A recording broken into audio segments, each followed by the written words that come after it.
আজ বানাবো আমি পোলাও। তো প্রথমেই আমি পনিরের তরকারিটা করে নিলাম। পনিরের তরকারিটা মাই করেছে, তো আমি পোলাওর চালটা ভিজিয়ে রেখেছি। এখানে আমি একটা ব্লেন্ডার করে ফেলেছি। পোলাওর চালটা আমি ঝরনা দিতে ভুলে গেছিলাম, অনেকটা লেট করে ঝরনা দিয়েছি দেখে পোলাওটা আমার ভালো হয়নি। তোমরা নেক্সট টাইম যদি করো কেউ, অবশ্যই পোলাওর চালটা ঝরনা দিয়ে অনেকক্ষণ রাখতে হবে, না হলে ছড়িয়ে দিয়ে রাখবে। তো তার জন্য তারপরে আমি কড়াইতে দিয়েছিলাম সাদা তেল আর একটু ঘি, তারপরে দিয়ে দিয়েছিলাম ওর মধ্যে গোটা গরম মশলা আর দিয়েছিলাম কাজু কিশমিশ, তারপরে ভাজা ভাজা করে তারপরে চালটা দিয়েছি। মা এখন ভাজছে।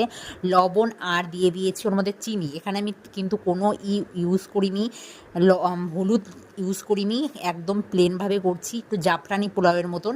আর এখানে কয়েকটা কাঁচা লঙ্কা চিড়ে দিলাম, আর ওখানে দুধ কেশর ভিজিয়ে রেখেছি, সেই কেশরের জলটা লাস্ট ফিনিশিংয়ে নামানোর আগে কেশরের জলটা দিয়ে দেবো, দিয়ে তারপরে নামাবো। তো আমার এখানে সব কিছু দিয়ে ডান, আর আমার এখানে পোলাও রান্না কমপ্লিট। ভিডিওটি কেমন লাগলো, ভালো লাগলে অবশ্যই চ্যানেলটাকে সাবস্ক্রাইব করো, ফেসবুকে দেখে থাকলে অবশ্যই ফলো করে দেবো।